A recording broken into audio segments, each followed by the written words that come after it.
বুখারীর বর্ণনা 660 নম্বর হাদিস, লম্বা হাদিস। 7 শ্রেণী আরশের ছায়াতলে জায়গা পাবে, এর মধ্যে একটা ওয়ারাজুলানে তাহাব্বা ফিল্লাহ ইজতামা আলাইহি ওয়া তাফাররাকা আলাইহি। যেই দুই ব্যক্তি আল্লাহর আরশের ছায়াতলে জায়গা পাবে, এমন দুই বন্ধু, যেই বন্ধু একজন আরেকজনকে আল্লাহর জন্য ভালোবাসে, একজন আরেকজনের সাথে একত্রিত হয় আল্লাহর জন্য, আবার একজন আরেকজন থেকে পৃথক হয়, বিচ্ছিন্ন হয়, এটাও আল্লাহর জন্য। অর্থাৎ আমার বন্ধুর সাথে সাক্ষাৎ, সেটাও আল্লাহকে খুশি করার জন্য, তার সাথে আমার দূরত্ব, এটাও আল্লাহকে খুশি করার জন্য। আল্লাহ বলেন, এই আল্লাহ নবী বলেন, এই দুইজনকেও কিয়ামতের মাঠে আল্লাহ আরশের ছায়াতলে জায়গা দেবেন। যদি বন্ধু নির্বাচন আল্লাহর জন্য হয়, কার জন্য বলেন তো? তাহলে ওই ব্যক্তি ঈমান পরিপূর্ণ করার একটা আমল করছে। বন্ধু যদি আল্লাহর জন্য হয়, তো কেমন যেন সে ঈমানটা পরিপূর্ণ করার মতো একটা আমল করছে। আবু দাউদ শরীফের হাদিস, 4681 নম্বর হাদিস। এই হাদিসের মধ্যে আসছে, ক্বালা রাসূলুল্লাহ সাল্লাল্লাহু আলাইহি ওয়াসাল্লাম, মান আহাব্বা লিল্লাহ ওয়া আবগাযা লিল্লাহ ওয়া আ'তা লিল্লাহ ওয়া মানা'a লিল্লাহ ফাকাদ ইসতাকমালাল ঈমান।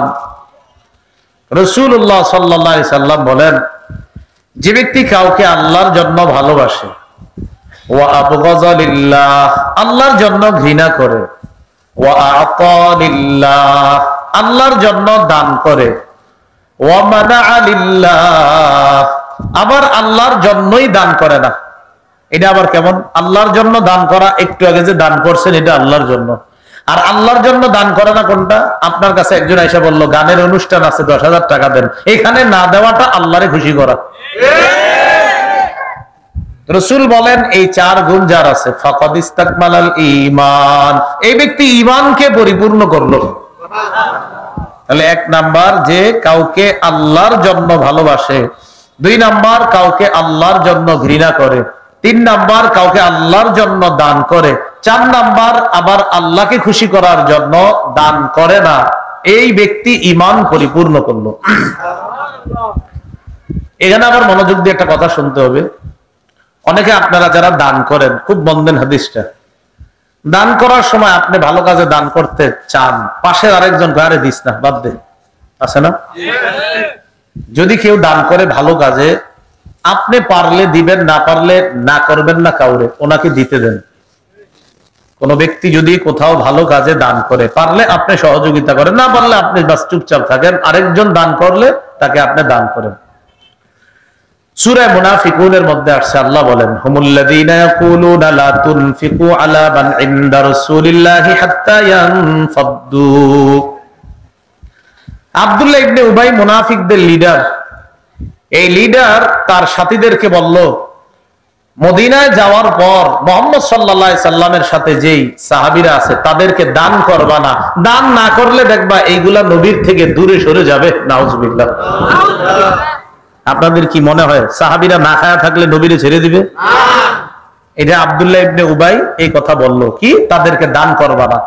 তার ভাবসাব হলো, আমরা মদিনার মানুষ, আমরাই তো সাহাবীদেরকে পালতাছি, খাওয়াইতাছি, এটা হলো তার ভাবসাব। নাউজুবিল্লাহ। তো ইসলামের প্রথম দিকে আপনারা জানেন, যারা মক্কা থেকে হিজরত করে মদিনায় গেছে, ঘর বাড়ি টাকা পয়সা ধন সম্পদ সব ছেড়েই তো গেছে, একদম সব ছেড়ে চলে গেছে। তো স্বাভাবিকভাবেই শুরুর দিকে একটি অর্থনৈতিক অবস্থার অসচ্ছলতা ছিল, এটা হাদিস দ্বারাও বোঝা যায়। সহিহ বুখারীর একটা হাদিস শুনলে আপনারা স্পষ্ট হবে বিষয়টা। 6448 নম্বর হাদিস। উহুদের যুদ্ধের দিন মুসআব ইবনে উমাইর রাদিয়াল্লাহু তাআলা আনহু শহীদ হয়ে গেছে। মুসআব ইবনে উমাইর ওই সাহাবী, যেই সাহাবীরে দেখতে অনেকটা আল্লাহ রাসূলের মতো দেখা যেত, সুবহানাল্লাহ, নবীর মতো। উহুদের যুদ্ধে এক কাফের মুসআব ইবনে উমাইরকে শহীদ করে দিয়েছে। শহীদ করার পর সে ঘোষণা দিল, মুহাম্মদকে আমি হত্যা করছি। আসলে কি মুহাম্মদ সাল্লাল্লাহু আলাইহি সাল্লামকে না, ওই যে চেহারা একটু মিল থাকার কারণে মনে করছে এটাই মনে হয় আমি হত্যা করছি। উহুদের ময়দানে কাফেররা খুশি যে আজকে বাস মুহাম্মদ শেষ, আসলে রাসূলের এক সাহাবী শহীদ হয়েছে।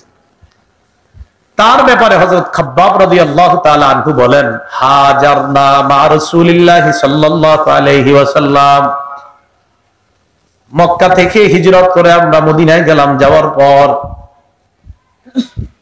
ফামিন্না, আমাদের মধ্যে এমন এমন অনেক সাহাবী, যে সাহাবীদের শুধুমাত্র এই নিয়তে আমরা হিজরত করেছিলাম, নুরিদ ওয়াজহাল্লাহ, আমরা একমাত্র আল্লাহকে খুশি করার জন্যই হিজরত করছি।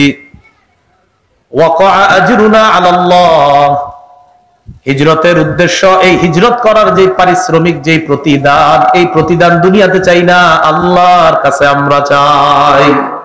হিজরত করছি, এটার ফলাফল কি? কয় ফলাফল আল্লাহর কাছে চাই। তো বলতেছে খাব্বাব যে আমাদের মধ্যে কিছু সাহাবী এমন যারা হারে হিজরত করার পর দুনিয়া থেকে বিদায় নিছে, এমন অবস্থায় টাকা পয়সা কিছুই কামাই করতে পারে নাই। কয় তাদের মাঝে একজন মুসআব ইবনে উমাইর, কতিলা ইয়াউমা উহুদিন, উহুদ যুদ্ধের দিন শহীদ হয়ে গেছে। শহীদ হওয়ার পর তারাকা নামিরাতান, মুসআব ইবনে উমাইর দুনিয়ার মধ্যে রেখে যাওয়ার মতো একটা পশমি কাপড় ছাড়া আর কিছুই রেখে যায় নাই, একটা পশমের কাপড়। মক্কায় থাকা অবস্থায় মুসআব ইবনে উমাইরের ঘর বাড়ি কম্বল লেপ্ত শখের অভাব নাই। ইসলাম গ্রহণ করার কারণে সম্পদ, পরিবার পরিজন সব থেকে মা বাবা বের করে দিস, যাও, সম্পদ পাবা না, পরিবার পাবা না, কিচ্ছু পাবা না, যাও। মুসআব ইবনে উমাইর কয় কিচ্ছু লাগবে না, নবীরে চাই। চলে গেছে। উহুদের যুদ্ধে শহীদ। তো শহীদ হওয়ার পর কাফন দিতে হবে না, কাফনে কাপড় কই পাবো? সাহাবীদের সবারই হালাত খারাপ। তো ওই যুগে আপনার যারা শহীদ হইতো তাদের গায়ের কাপড়টা দিয়েই তাদেরকে কাফন দেওয়া হতো। মুসআব ইবনে উমাইরের সম্পদ বলতে শুধুমাত্র একটা পশমি কাপড় ছাড়া আর কিচ্ছু নাই। সাহাবীরা বলেন, ফাইদা গাত্তাইনা রাসা বাদাত রিজলাহ, তার একটা মাত্র কাপড় দিয়ে যখন আমরা তার মাথা ঢাকি, তার পা দুইটা খুলে যায়। কাফন দিতে গেছি, মাথা ঢাকছি, পা খুলে গেছে। ওয়াইদা গাত্তাইনা রিজলাইহি বাদা রাসু, যখন পা ঢাকতে গেছি মাথা খুলে যায়। বুঝে আসছেন আপনাদের? মাথা ঢাকতে যাই পা খুলে, পা ঢাকতে যাই মাথা খুলে। কি করি, কেমনে তার কাফন দিব? এখন নবীজি আমাদেরকে বললেন, ফাআমারানা রাসূলুল্লাহ সাল্লাল্লাহু আলাইহি ওয়াসাল্লাম আন নুগাত্তিয়া রাসা, রাসূলুল্লাহ সাল্লাল্লাহু আলাইহি সাল্লাম আমাদেরকে বললেন আমরা যেন মুসআব ইবনে উমাইরের মাথাটা ঢাকি। নবীজি আমাদেরকে বললেন আমরা যেন মুসআব ইবনে উমাইরের মাথা ঢাকি। ওয়ানাজআলা আলা রিজলাইহি শাইআম মিনাল ইজকির, তার পায়ের মধ্যে যেন ইজকির ঘাস দিয়ে দিই। কি ঘাস? ইজকির ঘাস ছিল, এই ঘাস যেন তার পায়ের মধ্যে আমরা দিয়ে দিই। বিসমিল্লাহ, আল্লাহুম্মা লাকাল হামদু ওয়া লাকাশ শুকর। তো আমরা কি করলাম? তার মাথা ঢাকলাম, পায়ের মধ্যে ইস্কির ঘাস দিয়ে তাকে দাফন করলাম। একটু ভাবেন, একজন সাহাবী, যেই সাহাবীর ঘর বাড়ি টাকা পয়সা সব ছিল মক্কায়, হিজরত করে মদিনায় গিয়েছে, অর্থনৈতিক অবস্থা এমন যে মারা যাওয়ার পর তাকে কাফন দেওয়ার মতো এমন একটা কাপড় নাই যে তার পা মাথা পুরাটা ঢাকা যায়। মাথা ঢাকছে, পা খুলে, পা ঢাকে, মাথা খুলে। রাসূল কয় মাথাটা ঢাকো, পায়ের মধ্যে ঘাস দিয়ে তাকে দাফন করে দাও। এই ছিল সাহাবীদের অবস্থা। এই দুর্বলতাটাকে ওই আব্দুল্লাহ ইবনে উবাই মুনাফিক কাজে লাগায়। কি কয়? এইগুলারে দান করবা না, গেলে দেখবা রাসূলের থেকে এরা দূরে সরে যাবে। নাউজুবিল্লাহ। রাসূলের সাহাবী আবু হুরায়রা রাদিয়াল্লাহু তাআলা আনহুর নাম শুনছেন না? আচ্ছা, আবু হুরায়রা রাদিয়াল্লাহু তাআলা আনহুর বর্ণনা, সহিহ বুখারীর বর্ণনা 6452 নম্বর হাদিস। আপনারা একটু আগে যারা দান করছেন, দান করে আপনারা ঠকেন নাই, একটু মন দিয়ে শুনেন কথাটা।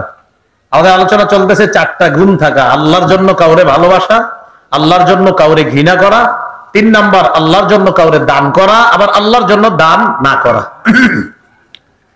আবু হুরায়রা রাদিয়াল্লাহু তাআলা আনহুর বর্ণনা, তিনি বলেন, আল্লাহুল্লাযী লা ইলাহা ইল্লাহু, ওই আল্লাহর কসম যিনি ছাড়া কোনো ইলাহ নাই।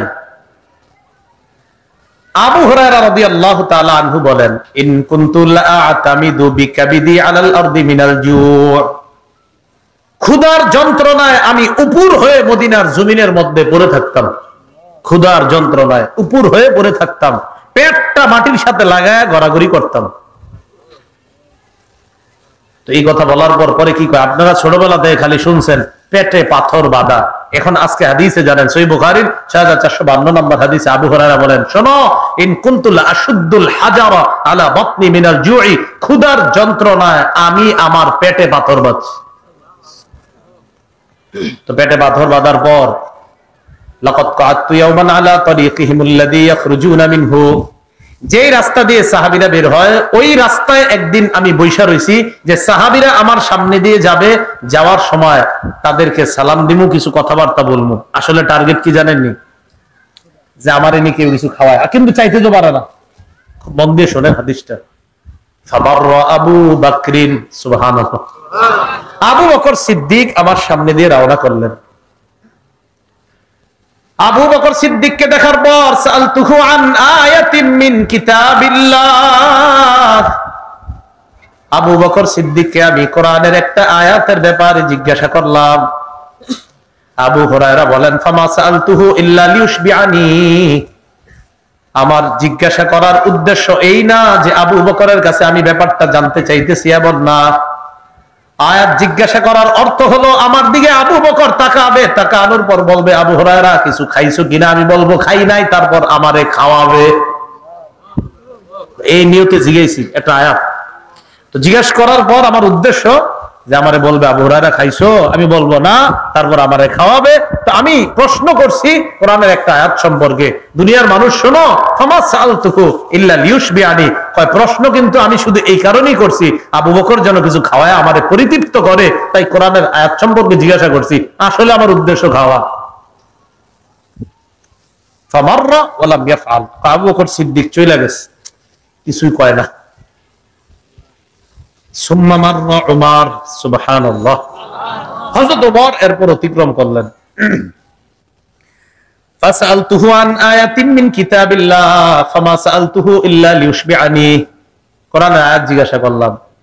ওমরকে এই নিয়তে জিজ্ঞাসা করছি আমারে যাতে কিছু খাওয়ায়।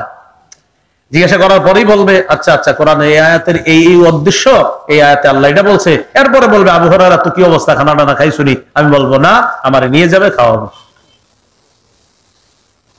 ফামাররা উমর ওয়া লাম ইয়াফআল, ওমর ফারুক চলে গেলেন, কিছুই জিজ্ঞাসা করেন আর।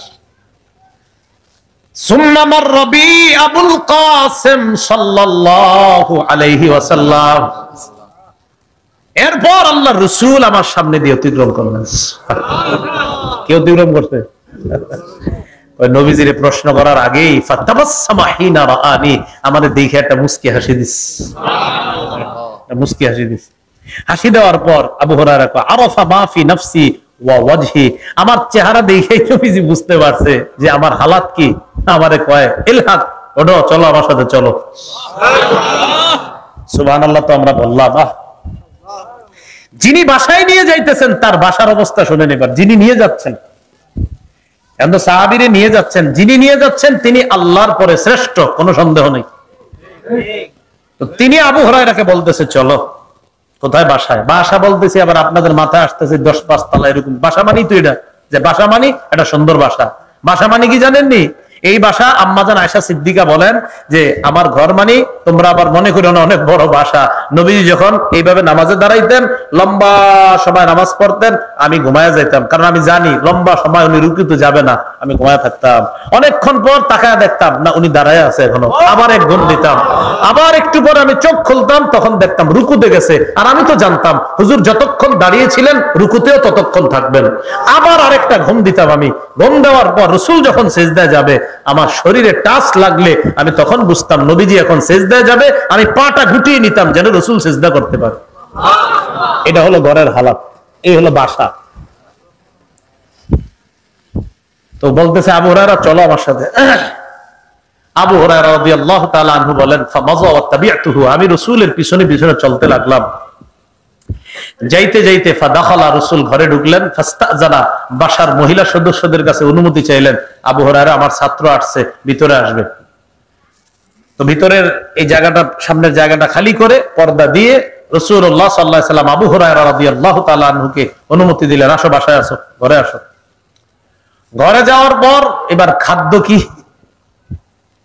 ঘরের মধ্যে আম্মাজানরা যে কোনো প্রস্তুত করবে রসুলের জন্য খাদ্য, এমন কোন খাদ্য করে নাই।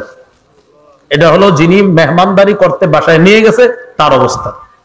ঘরে কোনো খাদ্য টাদ্য কিচ্ছু নাই।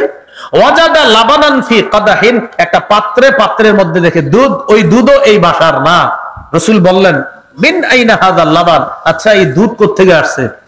ঘর থেকে জবাব দেওয়া হলো আহদাহু লাকা ফুলানুন আও ফুলানা, হুজুর ওমকে আপনার জন্য হাদিয়া পাঠাইছে। ও আচ্ছা হাদিয়া, তার মানে এতটুকু বুঝলাম যিনি বাসায় নিয়ে গেলেন তার বাসায় কোনো খাদ্য নাই, কেউ একজন কিছু হাদিয়া পাঠাইছে, কি সামান্য দুধ, এটা দিয়ে এখন আবু হুরায়রাকে মেহমানদারি করবে। তাহলে আমরা কোথায়? আজকে কত কিছু করি আমরা। সামনে করবে, এই যে সামনের দিকে প্রচুর করা হবে, মাস আইতেছে, অনেক কিছু হবে। রাসূলুল্লাহ সাল্লাল্লাহু আলাইহি ওয়াসাল্লাম জিজ্ঞাসা করলেন এই দুধ কোত্থেকে আসছে? তো বললেন ওমকে হাদিয়া পাঠাইছে। আচ্ছা ঠিক আছে। এখন দেখেন ঘটনা কি, আবু হুরায়রা রাদিয়াল্লাহু তাআলা আনহুর টার্গেট হলো এই মনে হয় আমারে কইব খাও। হ্যাঁ, আবু হুরায়রা রাদিয়াল্লাহু তাআলা আনহুকে নবীজি বলেন আবু হুরায়রা ইলহাক ইলা আহলি সুফা, তোমার ছাত্র ভাইয়েরা কো? আবু হুরায়রা বলেন আমার ছাত্র ভাই মানে তোমার ছাত্র ভাইয়েরা আছে না সুফা, যারা হজে গেছেন উমরায় গেছেন, মদিনায় দেখবেন সোনালী কালারের শিকলের মতো একটা দিয়ে রাউন্ড দেওয়া আছে একটা জায়গা, ওই ওখানে যে ছোট্ট একটা জায়গা, এই জায়গাটা হলো রাসূলের প্রথম প্রতিষ্ঠিত ইসলামের ইতিহাসের প্রথম মাদ্রাসা। এই মাদ্রাসার ছাত্র বিখ্যাত সাহাবী আবু হুরায়রা, যার বর্ণনাকৃত হাদিস বুখারীতে সবচেয়ে বেশি। আবু হুরায়রা রাদিয়াল্লাহু তাআলা আনহুকে নবীজি বলেন যাও তোমার ছাত্র ভাইদেরকে নিয়ে আসো। রাসূলুল্লাহ সাল্লাল্লাহু আলাইহি সাল্লাম যখন এই কথা বলছে ছাত্র ভাইদেরকে নিয়ে আসো, কারা? আহলুস সুফা, ওই যে ওই জায়গায় যারা আছে এদেরকে আসহাবুস সুফা বলা হয়, এদেরকে নিয়ে আসো। আহলুস সুফা কারা? এই হাদিসের মধ্যে আসছে আহলুস সুফা আদিয়াফুল ইসলাম। বাড়ান না, আওয়াজ আগের মতোই রাখেন যেরকম ছিল। আহলুস সুফা হলো ইসলামের মেহমান। সুবহানাল্লাহ। একটু আগে উনি যাদের জন্য সাহায্য চেয়েছেন তারা হলেন ইসলামের মেহমান, এটা মনে রাখবেন, আপনাদের এই এলাকার মেহমান। লা ইয়াবুনা ইলা আহলিন ওয়ালা মালিন ওয়ালা আলা আহাদিন ইয়াবুনা ইলাইহি, সম্পদ নাই, বাড়ি নাই, ঘর নাই, কারো কাছে আশ্রয় নিবে এমন জায়গাটুকু এই ছাত্রদের নাই। এরা হলো আহলুস সুফা, 70-80 জন ছাত্র। আবু হুরায়রা বলেন যেই মাত্র আল্লাহর নবী আমাকে বললেন যাও তোমার ছাত্র ভাই যারা সুফার মধ্যে আছে তাদেরকে ডেকে আনো, আবু হুরায়রা বলেন ফাসাআনি যালিকা, ব্যাপারটা আমার কাছে কেমন জানি লাগছে। আবু হুরায়রা বলেন আমার মনে মনে এমন অবস্থা শুরু হইলো, আমি মনে বলতেছে ফাকুলতু, মনে মনে বলতেছি আমি। আবু হুরায়রা বলেন হাযাল লাবান ফি আহলি সুফা, আচ্ছা এতটুকু দুধ এতগুলা ছাত্রের কি হইব? মানে আমি মনে মনে বলতেছি যে এতটুকু দুধ এতগুলা ছাত্রের কি হবে, এটা আমি মনে মনে বলতেছি। এই কথা বলার পর আবু হুরায়রা বলেন ফাইদা জাআনি, আমারও আমি জানি রাসূল একটু পরে আমার সামনে আসলে আমারে হুকুম দিবে যাও খাওয়াও, কিন্তু অতিহিব আমিও তাদেরকে খাওয়াইতে হবে। তো যেহেতু আমি জানি নবী যেটা বলছে এটা করতেই হবে, তো এইখানে আমি কোনো আর চিন্তা ভাবনা না করে আমি আল্লাহ রাসূল সাল্লাল্লাহু আলাইহি সাল্লামের হুকুম পালন করে ফাদাউতুহুম, আমার ছাত্র ভাই যা আছে সবগুলারে গিয়ে দাওয়াত দিলাম, বললাম নবীজি সাল্লাল্লাহু আলাইহি সাল্লাম তার ঘরের সামনে যাইতে বলছে, তোমাদের সবাইরে দাওয়াত দিস। সুবহানাল্লাহ। ওনার মন কিন্তু খারাপ, ইদ্দুর দুধ কয়জন খাইবে, দাওয়াত দিয়ে নিয়ে গেছে। নিয়ে যাওয়ার পর হাদিসের বর্ণনা ফাআখাযু মাজালিসাহুম মিনাল বাইত, বাড়ির সামনে যতটুকু জায়গা সব ছাত্ররা বসে গেছে। একটু কল্পনা আনন্দ, নবীজির বাসার সামনে আল্লাহ রাসূলের ছাত্ররা বসা, কত সুন্দর দৃশ্য। আবু হুরায়রা বলেন আল্লাহ রাসূল দায়িত্বটা আমাকেই দিলেন, আবু হুরায়রা খোঁজ নাও, এই পাত্রটা নাও, ফাতিহিম তোমার ছাত্র ভাইদেরকে খাওয়ানো শুরু করো। পাত্র নাও। আবু হুরায়রা বলেন ফাজালতু উতিহিল লাবান ফাজালতু উতিহির রাজুল, একজন একজন করে দুধ খাওয়ানো শুরু করলাম। প্রত্যেককে আমি যখন দুধ পান করাই ইয়াশরাবু হাত্তা ইয়ারওয়া সুম্মা ইয়ারুদ্দু আলাইয়া আল কাদাহ, প্রত্যেকে দুধ পান করে পরিতৃপ্ত, দুধ পান করে মানে দুধ খাইতে খাইতে পরিতৃপ্ত হয়, এরপর পাত্রটা আমারে দেয় আর আমি খালি অপেক্ষা আছি যে আমারে কখন কবে। তো এরকম আমি দুধ পান করাইতেছি, আবু হুরায়রা বলেন, এরপর ফাজআলতু উতিহি রাজুল ফায়াশরাবু হাত্তা ইয়ারবা সুম্মা ইয়ারুদ্দু আলাইহাল কাদাহা হাত্তা ইনতাহাইতু ইলা নবী সাল্লাল্লাহু আলাইহি সাল্লাম। দুধ খাওয়াইতে খাওয়াইতে ছাত্র ভাই সবগুলাকে সামান্য এক পেয়ালার দুধ পান করাইতেছি, এক পর্যায়ে রাসূলের সামনে এসে উপস্থিত হবে। সুবহানাল্লাহ। একদিক দিয়ে খাওয়ানো শুরু, আরেক দিকে এসে উপস্থিত হইছে। নবীজির সামনে আসার পর নবীজি পেয়ালাটা আমার থেকে নিলেন, ফাওয়াদাহু আলা ইয়াদিহি, হাতের উপর রাখলেন, রাইখা আমার দিকে তাকাইলেন, নজরা ইলাইয়া, আমার দিকে তাকাইলেন, তাকায়া ফাতাবাসসামা, আরেকটা মুস্কি হাসি দিস, সুবহানাল্লাহ, তাকায় একটা হাসি দিস। আল্লাহ আমাদেরকে রাসূলকে মুস্কি হাসি অবস্থায় যেন স্বপ্নে দেখতে পারি তৌফিক দান করুন। আমিন। কি সুন্দর হাসি যেন ছিল আল্লাহ জানে।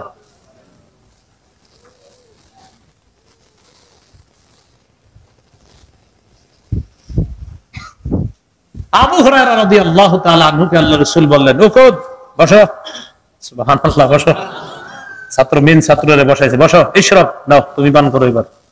আবু হুরায়রা কয়, ফাশারিবতু, পান করলাম। পান করার পর নবীজি কয়, ইশরাব, আরো খাও। ফাশারিবতু, পান করলাম। নবীজি কয়, ইশরাব, আরো পান করো। আমি পান করলাম। ফামা যালা ইয়াকুলু ইশরাব, বলতেছে, খালি বলতেছে, আরো খাও, আরো খাও, আরো খাও, পান করো। আবু হুরায়রা কয়, ওয়াল্লাযী বাসাকা বিল হক, আল্লাহর কসম যিনি আপনাকে পাঠাইছে, লা আজিদু লাহু মাসলাকান, আর তো যাওয়ার মতো জায়গা নাই। সুবহানাল্লাহ। মাসলাক মানে রাস্তা, লা আজিদু লাহু মাসলাকান, আমি দুধ যে ভিতরে নিমু আর জায়গা নাই হুজুর, শেষ। নবীজি বললেন, আচ্ছা ঠিক আছে পাজি। ফাসাম্মা, নবীজি পাত্র নিলেন, সাম্মা ওয়া হামিদাল্লাহ ওয়া শারিবাল ফাদলা, পাত্রে যা ছিল ওইটা রাসূল পান করে পাত্র শেষ করলেন। সামান্য এক পেয়ালা দুধ আসহাবে সুফফার এতগুলা ছাত্রের মাঝে আল্লাহ রাসূলের বরকতে আল্লাহ পাক রব্বুল আলামিন একটা মুজিজা দেখায় দিলেন। সুবহানাল্লাহ। তো এই যে ছাত্রদের গরিবী অবস্থা, সাহাবীদের এই গরিবী অবস্থাটা মুনাফিকরা এটারে দুর্বলতা ভাইবা বলতো, এদেরকে দান করবা না, এদেরকে দান বন্ধ করে দিলে এরা দেখবা নবীর থেকে দূরে সরে যাবে। কি বলেন আপনারা, সাহাবীরা কিছু না পাইলে নবীর থেকে দূরে সরে যাবে? কখনো যাবে না। এটাই বলছেন রাসূলুল্লাহ সাল্লাল্লাহু আলাইহি সাল্লাম, মান আহাব্বা লিল্লাহ, যে আল্লাহর জন্য কাউকে ভালোবাসে, ওয়া আবগাযা লিল্লাহ, আল্লাহর জন্য কাউকে ঘৃণা করে। ৩, ওয়া আ'তা লিল্লাহ, আল্লাহর জন্য দান করে। ৪, ওয়া মানা'a লিল্লাহ, আবার আল্লাহর জন্য দান করবে না। ফাকাদ ইসতাকমালাল ঈমান, এই ব্যক্তি ঈমান পরিপূর্ণ করলো। তো কি বলতেছিলাম বলেন তো, বন্ধু নির্বাচন, যিনি বন্ধু হবেন তার মাঝে কয়টা গুণ থাকবে? সৎ কাজের আদেশ, অসৎ কাজের নিষেধ, নামাজ কায়েম, যাকাত আদায়, আল্লাহ রাসূলের আনুগত্য, এবং এই ব্যক্তি এমন হবে যেই ব্যক্তি বিনীত অবস্থায় দান করবে এবং সত্যবাদী হবে। আল্লাহ আমাদেরকে এমন বন্ধু নির্বাচনের তৌফিক দান করেন। আমিন। সহিহ বুখারীর বর্ণনা, ভালো বন্ধু আর খারাপ বন্ধুর দৃষ্টান্ত রাসূল সাল্লাল্লাহু আলাইহি সাল্লাম দিচ্ছেন। 2101 নম্বর হাদিস। এই হাদিসের মধ্যে আছে, ক্বালা রাসূলুল্লাহ সাল্লাল্লাহু আলাইহি ওয়াসাল্লাম, মাসালুল জালিসিস সালিহি ওয়াল জালিসিস সুই কাসাহিবিল মিসকি ওয়াকিরিল হাদ্দাদ। আল্লাহ নবী বলেন, সৎ বন্ধু আর অসৎ বন্ধুর দৃষ্টান্ত হলো আতর বিক্রেতা আর কামারের মতো। কার মতো? আতর বিক্রেতা আর কামার।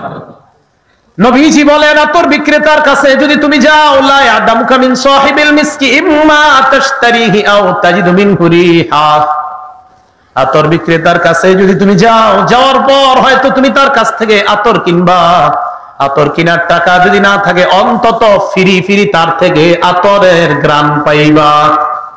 আতর না কিনলে আতরের ঘ্রাণ পাবেননি। আতর বিক্রেতার কাছে গিয়া হয়তো আপনি আতর কিনবেন, যদি টাকা না থাকে আতরের ঘ্রাণ পাবেননি। রাসূল বলেন, আতর বিক্রেতার দোকানের সামনে গেলে লস নাই, টাকা থাকলে আতরটা কিনবা, না থাকলে যদি না কিনতে পারো অন্তত আতরের ঘ্রাণ তো পাইলা, তাই তোমার লস হয় নাই, অন্তত ফিরি ফিরি নাকে তো আতরের সুগন্ধি পাইছো। এটা হলো সৎ বন্ধু। রাসূল বলেন, সৎ বন্ধুর সাথে যখন তুমি থাকবা, এই সৎ বন্ধুর মতো তুমি হইতে না পারলেও তার কিছু গুণাগুণ তোমার মাঝে আসবে। আর অসৎ বন্ধু, রাসূলুল্লাহ সাল্লাল্লাহু আলাইহি সাল্লাম বলেন, আম্মা কিরুল হাদ্দাদ, কামারের দোকানের সামনে যখন তুমি যাইবা, ইম্মা ইহরিকু বাদানাকা আও সাওবা, কামারের দোকানে যাওয়ার পর হয়তো আগুন তোমার শরীর অথবা তোমার কাপড় পুড়ায়া দিবে। যদি আপনি বলেন না আমার কাপড় পুড়বে না, শরীরের মধ্যে আগুন লাগবে না, আল্লাহ নবী বলেন আওতাজিদু মিনহু রিহান খাবিসা, অন্তত দুর্গন্ধ তো তুমি পাইবা। কি গন্ধ? আতর বিক্রেতার কাছে গেলে আতর কিনতে যদি না পারো ঘ্রাণ পাইবা, কামারের কাছে গেলে তোমার শরীরে আগুন যদি নাও লাগে খারাপ দুর্গন্ধ তুমি পাইবা।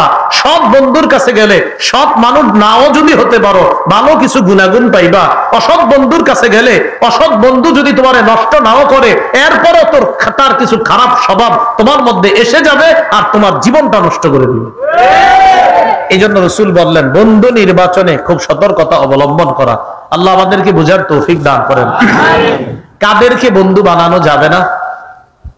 সূরা আলী ইমরানের 28 নম্বর আয়াতে আল্লাহ বলেন লা ইয়াত্তাখিযুল মুমিনুনাল কাফিরিনা আউলিয়া মিন দুনিল মুমিনিন। আল্লাহ বলেন আমার সাথে ঈমানদাররা, ঈমানদার ছাড়া কোন কাফেরকে বন্ধু হিসাবে গ্রহণ করবে না। তাহলে ঈমানদার ছাড়া কোন কাফেরকে বন্ধু হিসাবে গ্রহণ করবে না।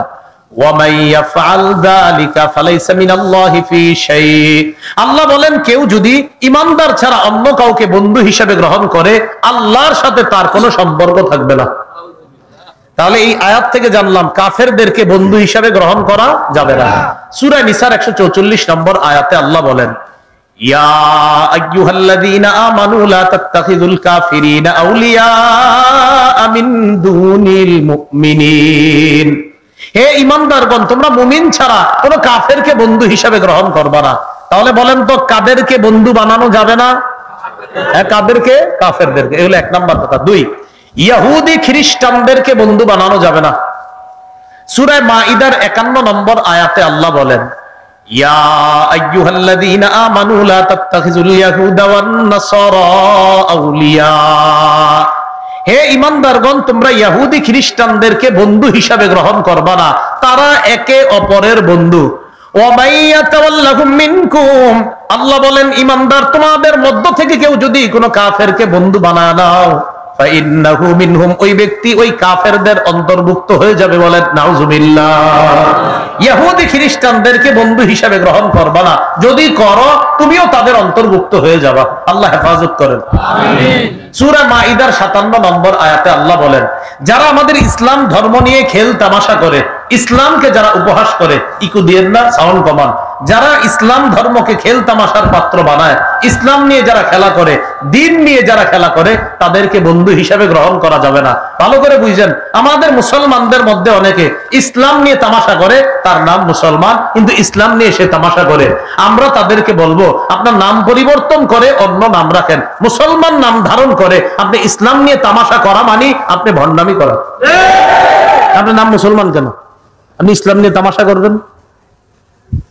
আল্লাহ সূরা মাঈদার 57 নম্বর আয়াতে বলেন ইয়া আইয়ুহাল্লাযীনা আমানু লা তাত্তাখিযুল্লাযীনা ইত্তাখাযু দীনাকুম হুজুওয়া ওয়া লাইবাম মিনাল্লাযীনা উতুল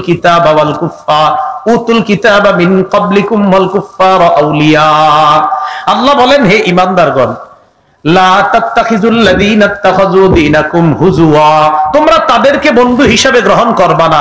আল্লাযী, যারা, লা তাত্তাখিযুল্লাযীনা, যারা ইত্তাখাযু দীনাকুম, তোমাদের ধর্মকে বানায় গ্রহণ করে, হুজুওয়া, উপহাসের পাত্র হিসাবে, ওয়া লাইবা, আর খেল তামাশার পাত্র বানায়, তাদেরকে তোমরা বন্ধু হিসাবে গ্রহণ করবা না। আল্লাহ আমাদেরকে হেফাজত করেন, আমিন।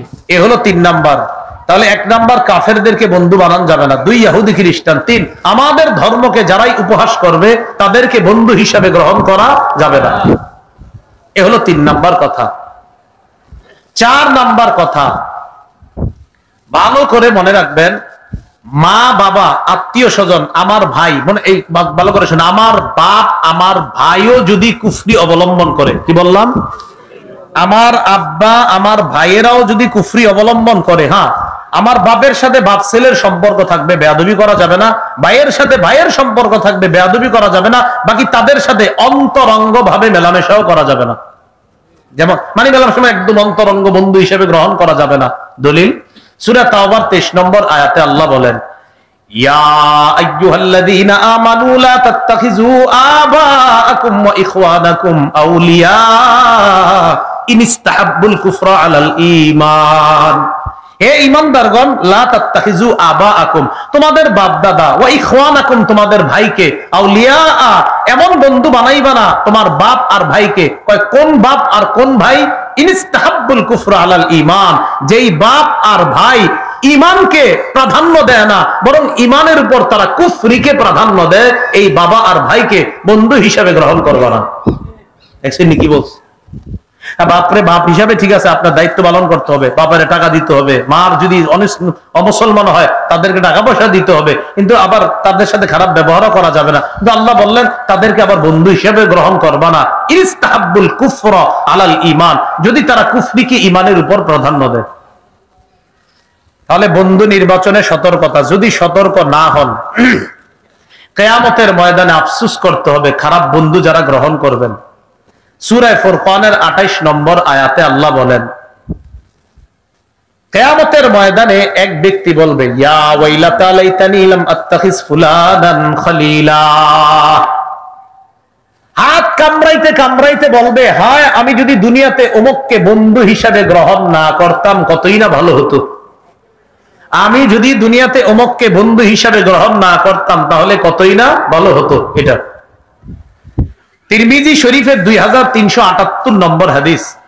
এই হাদিসের অনুবাদটা আমি বললে আমার সাথে সাথে আপনারা বলবেন, আগে হাদিসটা বলি। عن أبي هريرة رضي الله تعالى عنه قال قال رسول الله صلى الله عليه وسلم الرجل على دين خليله فلينظر أحدكم من يخالل। রাসূলুল্লাহ সাল্লাল্লাহু আলাইহি সাল্লাম বলেন, ব্যক্তি তার বন্ধুর রীতিনীতির অনুসারী হয়। ব্যক্তি তার বন্ধুর রীতিনীতির অনুসারী হয়। ফালয়ানজুর আহাদুকুম মান ইউখালিল, বলেন তোমাদের প্রত্যেকেই যেন চিন্তা করে সে কাকে বন্ধু বানায়। নবী বললেন প্রত্যেকটা মানুষ তার বন্ধুর রীতিনীতির অনুসরণ। কিও এইভাবে প্যান্ট পরেন কেন? বলিউডের অমুকে এইভাবে পরে তাই আমিও পরি। বন্ধুর রীতিনীতি মানে ভালো লাগছে এটা। কিও আপনি এইভাবে চুল রাখছেন কেন? অমুকে এইভাবে রেখেছে তাই আমি এইভাবে রেখেছি। তাহলে রাসূল বলেন মানুষ তার বন্ধুর রীতিনীতির অনুসারী হয়। বন্ধু এইভাবে হাঁটে তাই সে এইভাবে হাঁটে, বন্ধু এইভাবে চুল রাখে সে এইভাবে রাখে, বন্ধু চারোদিকে চুলগুলা ছোট রাখা মাঝখানে এই জায়গায় ছোট্ট করে একটু রাখে তাই সেও রাখে। কেউ এমনি কেন রাখেন? অমুক দেশের অমুক প্লেয়ার এইভাবে রাখে তাই আমি রাখি। রাসূল বলছেন মানুষ তার বন্ধু যাকে ভালোবাসে তার রীতিনীতির অনুসারী হয়। তাই সাবধান, তোমরা লক্ষ্য রাখো কাকে তোমরা বন্ধু বানাও। যদি আবু বকরকে বন্ধু বানাও তো তোমার মাঝে আবু বকরের সিফাত আসবে, ওমরকে বন্ধু বানাইলে ওমরের সিফাত আসবে। আর যদি কোনো খেলোয়াড় মেসি নেইমারকে বন্ধু বানাও তো তাদের ভয়ঙ্কর নীতি আর আদর্শ যেগুলোকে আমরা বলি অসভ্যতার বর্বরতা তোমার মধ্যে আসবে। হিসাব টেটু আঁকে, হাতের মধ্যে টেটু আঁকে। কি এটা কেন আঁকছেন? অমুকে জানেন কি পরিমাণ সহযোগিতা করে তাদেরকে অমুক জায়গায়। তার চ্যারিটি ফাউন্ডেশন কয়টা জানেন? কয়টা? 58টা 60টা। মনে রাখবেন, ঈমান ছাড়া 1 লাখ চ্যারিটি ফাউন্ডেশনও যদি কারো থাকে তার কোনো আমলের মূল্য হবে না। দলিল সূরা মাইদা 5 নম্বর আয়াত আল্লাহ বলেন, অমাইয়াকফুর বিল ঈমান ফাকাদ হাবিতা আমালু, যে ঈমানকে অস্বীকার করে সে যত ভালো কাজ করুক তার সব আমল বরবাদ। কাকে অস্বীকার করে? হ্যাঁ, ঈমানকে অস্বীকার করে যে তার সব আমল বরবাদ। তাই কারে আপনি বন্ধু বানান এটা বুঝে শুনে বানাবেন। তো কি বলছে বলেন তো আমার সাথে? মানুষ বলেন তার বন্ধুর রীতিনীতির অনুসারী হয়। সুতরাং তোমাদের প্রত্যেকে যেন বুঝে শুনে বন্ধু নির্বাচন করে। আল্লাহ বুঝার তৌফিক দান করে। এইগুলো আজকের প্রথম আলোচনা যে আমরা বন্ধু নির্বাচনে সতর্কতা অবলম্বন করব। দ্বিতীয় আলোচনাটা সামান্য, সামনের মাসটার নাম কি মাস? আরবি আজকে মনে হয় 30 তারিখ গেছে সফরের। আচ্ছা অলরেডি তাহলে 29 গেছে না 30? 29। আচ্ছা যাই হোক, সফর মাসের পরের মাসটা রবিউল আউয়াল। রবিউল আউয়াল মাসে আমাদের নবীজি সাল্লাল্লাহু আলাইহি সাল্লামের জন্ম হয়েছে। কার জন্ম বলেন তো? নবীজি। নবীজির জন্ম কবে এই ব্যাপারে 7টা মত আছে। 2 রবিউল আউয়াল, 8 রবিউল আউয়াল, 10 রবিউল আউয়াল, 12 রবিউল আউয়াল, 17 রবিউল আউয়াল। রবিউল আউয়ালের 8 দিন বাকি থাকবে রমজান মাসের 12 তারিখ। কয়টা মত? 7টা। 1 নাম্বার কেউ কেউ বলেন নবীর জন্ম 2 রবিউল আউয়াল। 2 নাম্বার কেউ কেউ বলেন নবীর জন্ম 8 রবিউল আউয়াল। 3 কেউ কেউ বলেন 10 রবিউল আউয়াল। 4 কেউ বলেন 12ই রবিউল আউয়াল, 5 কেউ বলেন 17ই রবিউল আউয়াল, কেউ বলেন রবিউল আউয়ালের 8 দিন বাকি থাকতে, আবার কেউ বলেন 7 নাম্বার রমজানের 12 তারিখে। লাগবে না, বসেন। হ্যাঁ, 5 তারিখে 12 তারিখে এখন লাগবে না, এটা মন দিয়ে শুনেন এই জায়গাটা। রসুলের জন্মের ব্যাপারে আমরা 7টা মত পাইলাম। এই 7টা মতের মধ্যে ইবনে কাসির রহমতুল্লাহ আলাই 4টা মতকে তিনি দলিল যুক্তি প্রমাণের মাধ্যমে উনি প্রত্যাখ্যান করছেন। 4টা, কয়টা? 4টা। তাহলে 7টা থেকে 4 গেলে আর থাকে কত? 3। 3টা মত নিয়ে তিনি আলোচনা করেছেন। 2, 8, 12 বলেন। 2, 8, 12। 2 তারিখে নবীর জন্ম, এই বর্ণনাটা যারা করেছেন, বর্ণনা হলো এমন: ওলিদা রাসূলুল্লাহ সাল্লাল্লাহু আলাইহি সাল্লাম ইয়াউমাল ইসনাইন, রাসূল সাল্লাল্লাহু আলাইহি সাল্লাম সোমবার দিন জন্মগ্রহণ করেছেন। মিন রবিউল আউয়াল লিলাইলাতাইন খালাতা মিন রবিউল আউয়াল, রবিউল আউয়াল মাসের 2 তারিখে আল্লাহ রাসূল জন্মগ্রহণ করেছেন। এটা হলো প্রথম অভিমত, অর্থাৎ 3 অভিমতের প্রথম অভিমত। এই বর্ণনায় 2 জন বর্ণনাকারী আছে, একজনের নাম ওয়াকিদি, আরেকজনের নাম আবু মাশআর। এই ওয়াকিদি এই বর্ণনার মধ্যে থাকার কারণে বর্ণনার সূত্র বুঝেননি, আমার থেকে উনি, ওনার থেকে উনি, এটার কি বলে? সূত্র। আর এটার আরবি হলো সনদ। তো এই হাদিসের বর্ণনাকারী যিনি, এই বর্ণনার মধ্যে একজন বর্ণনাকারীর নাম ওয়াকিদি।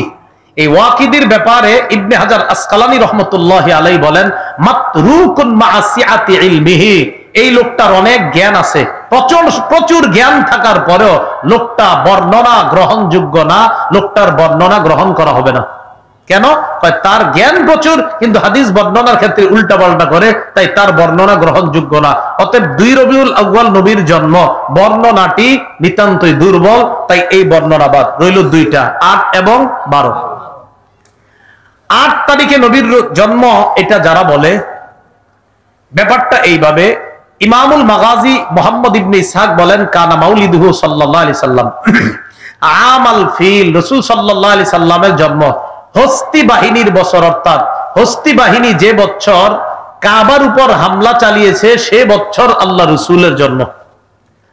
এই ব্যাপারে সারা দুনিয়া একমত। তাহলে বলেন তো, হাতি বাহিনী কাবার উপর যে বছর হামলা চালাইছে ওই বছর রাসূলের জন্ম। এখন আমরা হিসাব করি, যেই বছর রাসূলের জন্ম, হস্তি বাহিনীর ঘটনাটা যেই বছর ঘটছে, এই ঘটনার 50 দিন পর নবীর জন্ম হয়েছে। কয়দিন পর? হাতি বাহিনী কাবার উপর হামলা চালানোর জন্য যেদিন আসছে, এই দিনের কয়দিন পর রাসূলের জন্ম? 50 দিন। এখন আমরা খুঁজবো যে রাসূলের জন্মটা তাহলে 50 দিন পর যদি হয়, আমরা যদি এখন খুঁজি কাবায় হামলা চালাইছে হস্তি বাহিনী কবে, এই তারিখটা পাইলে নবীর জন্ম তারিখটা পাওয়া সহজ। কাবার উপর হামলা চালাইছে হস্তি বাহিনী মুহররম মাসের 13 দিন বাকি থাকতে। কয়দিন? 13 দিন। তাহলে মুহররমের 13, মুহররম মাসের পরের মাসের নাম সফর। সফর মাসের যদি 29 ধরেন, তাহলে 13 আর 29 হয় 42। 42 থেকে 50 হইতে থাকে আর কত দিন? 8 দিন। সফর মাসের পরের মাসের নাম কি? রবিউল আউয়াল। তো 8 দিন যদি রবিউল আউয়ালে যোগ করেন, তো 8ই রবিউল আউয়াল রাসূলের জন্ম। হ্যাঁ, হস্তি বাহিনী কাবায় হামলা চালানোর 50 দিন পর রাসূলের জন্ম। হস্তি বাহিনী কাবায় হামলা চালাইছে মুহররমের 13 দিন বাকি থাকতে। মুহররমের 13 আর সফরের 29 যদি ধরেন 42, 42-এর পরে 50 দিন হইতে থাকে আর 8 দিন। সফর মাসের পরের মাসের নাম রবিউল আউয়াল। তো রবিউল আউয়ালের 8 দিন ধরেন 50 দিন হয়, অতএব রাসূলের জন্ম 8ই রবিউল আউয়াল। এটা হলো আরেকটা অভিমত। এখন আমার সাথে বলেন বিদগ্ধ, বিচক্ষণ, মুহাক্কিক, গবেষক, আলেমদের নিকট নবীর জন্ম 8 তারিখ, এই কথাটি বিশুদ্ধ। বিচক্ষণ উলামায়ে কেরামের নিকট, যারা অভিজ্ঞ পারদর্শী আলেম, তাদের নিকট 8 তারিখ এটা বিশুদ্ধ। বাকি রইল 12ই রবিউল আউয়াল। 12ই রবিউল আউয়াল রাসূলের জন্ম, এই কথাটি প্রসিদ্ধ। 2টা বাংলা কিন্তু শিখলাম। 8 তারিখ কথাটি বিশুদ্ধ, 12ই রবিউল আউয়াল কথাটি হলো প্রসিদ্ধ। হ্যাঁ, এই 2টা বাংলা পার্থক্য বুঝেন, এটা কোনো ব্যাপার না। 8 হোক আর 12 হোক, তো 8টা হলো বিশুদ্ধ, বিচক্ষণ, বিদগ্ধ, মুহাক্কিক, গবেষক আলেমদের নিকট, আর 12 তারিখটা হলো প্রসিদ্ধ। তবে 12 তারিখের বর্ণনাটার মধ্যে একটু দুর্বলতা আছে। কেমন? 12 তারিখের বর্ণনাটা আমার দিকে তাকান। সাহাবী বর্ণনা করেছে, এই সাহাবী থেকে তার ছাত্র বর্ণনা করেছে, তার নাম সাঈদ। সাঈদ থেকে বর্ণনা করেছে তার ছাত্র, তার নাম আফফান। কি নাম? তাহলে দেখেন, ছাত্রের নাম আফফান, তিনি তার উস্তাদ থেকে বর্ণনা করেছেন, উস্তাদের নাম সাঈদ। সাঈদ তার উস্তাদ থেকে বর্ণনা করেছেন, উস্তাদ হলেন সাহাবী। সাহাবী জাবের এবং আব্দুল্লাহ ইবনে আব্বাস বলেন, উলিদা রাসূলুল্লাহ সাল্লাল্লাহু আলাইহি সাল্লাম ইয়াউমাল ইসনাইনি মিনাস সানি মিন রবিউল আউয়াল, ইয়াউমাল ইসনাইনি সানি মিন শাহরি রবিউল আউয়াল। রাসূলুল্লাহ সাল্লাল্লাহু আলাইহি সাল্লাম সোমবার দিন আস-সানি আশারা মিন শাহরি রবিউল আউয়াল, সোমবার দিন 12ই রবিউল আউয়াল আল্লাহ রাসূলের জন্ম। এই বর্ণনা জাবের এবং আব্দুল্লাহ ইবনে আব্বাস। তাদের থেকে হাদিসটি বর্ণনা করেছেন সাঈদ। সাঈদ থেকে বর্ণনা করেছেন তার ছাত্র আফফান। এবার সাহাবীদেরকে আমরা বাদ দেই, এই হাদিসের সূত্রে দুইজনকে আমরা রাখি, আফফান ছাত্র, উস্তাদের নাম সাঈদ। দেখেন আপনারা, ছাত্র উস্তাদ, ছাত্র উস্তাদ। তাহলে এই ছাত্র এই উস্তাদ থেকে বর্ণনা করছে যে রাসূলের জন্ম 12ই রবিউল আউয়াল। এখন মজার ব্যাপার হলো, উস্তাদের নাম যে সাঈদ, তার মৃত্যু 110 হিজরিতে, আর ছাত্র যে আফফান, তার জন্ম 134 হিজরিতে। আল্লাহ জানে কি বুঝছেন। দেখেন, ওস্তাদ যে সাঈদ, তার মৃত্যু 110 হিজরিতে। মৃত্যু কত হিজরিতে? আর ছাত্রের জন্ম 134 হিজরিতে। কি বুঝলেন? 24 বছর পর ছাত্রের জন্ম। তার মানে বোঝা গেল তারা ছাত্র ওস্তাদ না, তাদের মাঝে কিছু একটা ঘটনা ঘটে গেছে অন্য কেউ। এটাকে আরবিতে বলে ইনকিতা, বাংলায় বলে বিচ্ছিন্নতা। আর এই বিচ্ছিন্ন সূত্রের হাদিসকে বলে হাদিসে মুনকাতি। আর হাদিসে মুনকাতি দলিল হিসাবে গ্রহণযোগ্য না। তাহলে আপনারা ওই মুনকাতি টতি বুঝা লাগবে না, বাংলা বুঝেন। ওস্তাদ আর ছাত্র, ছাত্র ওস্তাদ। এই দেখেন, ছাত্রের নাম আফফান, ওস্তাদের নাম সাঈদ। ওস্তাদ মারা গেছে 110-এ, তার মারা যাওয়ার 24 বছর পর ছাত্রের জন্ম। তো এটা কেমনে হয়? এই জন্য এই বর্ণনাটি শিথিল হওয়ার কারণে এটা প্রসিদ্ধ হয়ে গেছে। তবে বিশুদ্ধ 8ই রবিউল আউয়াল। বাকি 8 হোক 12 হোক কোনো সমস্যা নেই। বাকি রাসূলের জন্ম তারিখ নিয়ে মতভেদ, এটা হলো বোঝানোর উদ্দেশ্য। এখন কথা হলো, রাসূল জন্মদিনে কি করতেন? খুব ভালো করে বুঝেন, বলেন আমার সাথে, আমরা রাসূলের জন্মদিনে তাই করব যা নবীজি করেছেন। সহজ কথা না? তাহলে এবার সুন্দরভাবে বলি, বলেন, আমরা রাসূল সাল্লাল্লাহু আলাইহি সাল্লামের জন্মদিনে সেই আমল করব যেই আমল নবীজি করেছেন। আমরা হাদিস থেকে যতটুকু জেনেছি, বলেন, নবীজি তার জন্মদিন প্রতি সপ্তাহে পালন করতেন, বাৎসরিক নয়। তাহলে দুইটা বিষয় জানলাম। রাসূল জন্মদিন পালন করতেন প্রতি সপ্তাহে, জন্মদিনে রাসূল প্রতি সপ্তাহে আমল করতেন। তো আমরাও আমল করব, তাহলে আমরা প্রকৃত আশিক রাসূল হতে পারবো ইনশাআল্লাহ। তাহলে কি বুঝলাম? রাসূল কি বছরে একবার পালন করতেন না প্রতি সপ্তাহে? তো সহজ বিষয়টা কেন আমরা বুঝি না। তাহলে প্রতি সপ্তাহে যদি আমল করি, আমল কি কম হয় নাকি বছরে একবার করলে বেশি হয়? প্রতি সপ্তাহে যদি আমল করি, আমলটা বেশি হবে না বছরে একবার করলে বেশি হবে? এখন কথা হলো যে, বলেন কেন সপ্তাহে করবো? বলেন, আমরা কেন প্রতি সপ্তাহে করব? কারণ রাসূল সাল্লাল্লাহু আলাইহি সাল্লাম প্রতি সপ্তাহে করেছেন। মনে থাকবে নি? তাহলে মনে করেন আমাদের দুইজনের দেখা হবে, দেখা হলে উনি আমারে বলবে, আচ্ছা আপনি রাসূল সাল্লাল্লাহু আলাইহি ওয়াসাল্লামের জন্মদিনে কি করেন? উনি আমারে বলবে। তো আমি বলবো, নবীজি যাহা করেছেন আমি তাহা করি। তো উনি আমাকে বলবে, নবীজি কি করিতেন? তা আমি বলবো, নবীজি সাল্লাল্লাহু আলাইহি সাল্লাম প্রতি সপ্তাহে তার জন্মদিনে আমল করতেন, আমিও সেই আমল করি। তখন তাকে বলবো, ভাইয়া আপনি আজকে থেকে আমলটা করবেন। তাহলে আমরা দুইজনে আল্লাহ রাসূলের জন্মদিনটা পুরো বছর, যদি সপ্তাহে আপনার যদি প্রতি সোমবার যদি ধরেন, তাহলে বছরের আপনার সোমবার হয় কয়টা? 52 বা এরকম যদি হয়, তাহলে আমরা এই পরিমাণ রাসূল সাল্লাল্লাহু আলাইহি সাল্লামের জন্মদিনে কি করব? আমল করব। আচ্ছা, এখন দলিল লাগবে তো, নবী যে প্রতি সপ্তাহে আমল করতেন, দলিল লাগবে না? আচ্ছা, মুসলিম শরীফের 1162 নম্বর হাদিস। এই হাদিসের নাম্বারটা আমাদের মাদ্রাসার পাঠ্যপুস্তক অনুসারে, আমি আবার বলছি, অনেকে মিলাবে এখন, আমাদের মাদ্রাসার পাঠ্যপুস্তক অনুসারে মোট হাদিস সংখ্যা 3033টা। এই 3033 অনুযায়ী মুসলিম শরীফের 1162 নম্বর হাদিস। বলেন, মোট হাদিস সংখ্যা কত হবে? 3033টা। এই অনুযায়ী হাদিস হবে কত নম্বর? 1162। পকেটে যাদের মোবাইল আছে, এখানেও মুসলিম শরীফ আছে। এই মুসলিমে হাদিস সংখ্যা আছে 7453টা। এটা না, কিন্তু আমাদের মাদ্রাসার মূল কিতাবে যেটা 3033, আমি জানি আপনাদের মোবাইলে দেখেন এখনই 7453টা, বুখারীতে 7563টা, ওইটা ঠিক আছে। আবার মুসলিম শরীফেরটা এটা মিলবে না। বাকি হাদিসের যে বাংলাটা ওইটা আপনি মিলাইলে আপনাদের পকেটে যেটা ওটার সাথে মিলে যাবে। এখন শুনেন, রাসূলুল্লাহ সাল্লাল্লাহু আলাইহি সাল্লামকে প্রশ্ন করা হলো সুইলা আন সাওমিহি, নফল রোজা সম্পর্কে প্রশ্ন করা হচ্ছে। কি রোজা? রোজা। নবীজি একটু রাগ হয়ে গেছে, নফল রোজা সম্পর্কে জিজ্ঞাসা করছে যে আমার সাহাবীরা কি পারবে আমি যদি রোজার কথা বলি? এই কথা বলার পর নবীজি একটু রাগ হয়েছে। রাগ হওয়ার পর হযরত ওমর ফারুক বললেন, রদিনা বিল্লাহি রাব্বা ওয়া বিল ইসলামি দীনা ওয়া বি মুহাম্মাদিন রাসূলা ওয়া বি বাইআতিনা বাইআতা। হযরত ওমর বললেন, আমরা আল্লাহকে রব হিসাবে পেয়ে খুশি, ইসলামকে ধর্ম হিসাবে পেয়ে খুশি, মুহাম্মদ সাল্লাল্লাহু আলাইহি সাল্লামকে রাসূল হিসাবে পেয়ে খুশি, তার কাছে আমরা বায়াত যে করেছি এই বায়াত পেয়েও আমরা খুশি। এটার উদ্দেশ্য হলো হযরত ওমর ফারুক এটা বলার পরে নবীজির একটু রাগ কমছে। কমার পর নবীজি সাল্লাল্লাহু আলাইহি সাল্লাম, আপনার অনেক সময় রাগ হইলে ওমর ফারুক রাদিয়াল্লাহু তাআলা মাঝে মাঝে এমন এমন কথা বলতেন নবীজি হাইসা দিতেন। একদিন বিবিদের উপর রাগ করছে, বুখারীর বর্ণনা। রাগ করে ঘরে অভিমান করে বসে আছে।